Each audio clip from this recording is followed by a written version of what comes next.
ಹರಿ ಓಂ. ಭಟ್ಕಳದ ಹಿಂದೂಗಳ ಶ್ರದ್ಧಾ ಕೇಂದ್ರ ಮುರಿನಕಟ್ಟೆ ಧ್ವಂಸ ಪ್ರಕರಣವನ್ನು ಖಂಡಿಸಿ ದಿನಾಂಕ 5/6/2026 ಶುಕ್ರವಾರ ಮಧ್ಯಾಹ್ನ 3 ಗಂಟೆಗೆ ಬೃಹತ್ ಪ್ರತಿಭಟನಾ ರ್ಯಾಲಿಯನ್ನು ಹಿಂದೂ ಸಂಘಟನೆಗಳ ಒಕ್ಕೂಟ ಹಮ್ಮಿಕೊಂಡಿದ್ದು, ಈ ಪ್ರಯುಕ್ತ ಭಟ್ಕಳದ ಸಮಸ್ತ ಹಿಂದೂಗಳು ಮಧ್ಯಾಹ್ನದ ನಂತರ ಸ್ವಯಂ ಪ್ರೇರಿತರಾಗಿ ಅಂಗಡಿ ಮುಂಗಟ್ಟನ್ನು ಬಂದ್ ಮಾಡಿ ಈ ಪ್ರತಿಭಟನಾ ಮೆರವಣಿಗೆಯಲ್ಲಿ ಭಾಗವಹಿಸಬೇಕು. ಪ್ರತಿಭಟನೆ ದಿನಾಂಕ 5/6/2026 ಶುಕ್ರವಾರ ಮಧ್ಯಾಹ್ನ 3 ಗಂಟೆಗೆ ಚನ್ನಪಟ್ಟಣ ಹನುಮಂತ ದೇವಸ್ಥಾನದಿಂದ ಹಳೆ ಬಸ್ ನಿಲ್ದಾಣ, ಅಲ್ಲಿಂದ ಭಟ್ಕಳದ ಮುಖ್ಯ ವೃತ್ತ, ಅಲ್ಲಿಂದ AC ಕಚೇರಿ ಆಡಳಿತ ಸೌಧಕ್ಕೆ ತೆರಳುವುದಿದೆ.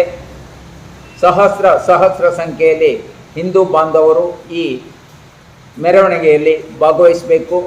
ಹಾಗೆ ನಂತರ ಅಲ್ಲಿ ಪ್ರತಿಭಟನಾ ಸಭೆ ನಡೆಯಲಿಕ್ಕಿದೆ. ಹಾಗೆ ಆಗ್ರಹ ಪತ್ರವನ್ನು ಮಾನ್ಯ AC ಅಥವಾ TCಗೆ ಅಲ್ಲಿ ನೀಡುವವರಿದ್ದೇವೆ. ಹಾಗಾಗಿ ಈ ಕಾರ್ಯಕ್ರಮವನ್ನು, ಪ್ರತಿಭಟನಾ ಮೆರವಣಿಗೆಯನ್ನು, ಈ ಪ್ರತಿಭಟನಾ ಸಭೆಯನ್ನು ಸಮಸ್ತ ಹಿಂದೂಗಳು ಇದನ್ನು ಯಶಸ್ವಿಗೊಳಿಸಬೇಕು ಅನ್ನುವಂಥ ಕರೆಯನ್ನು ನೀಡ್ತಾ ಇದ್ದೇವೆ.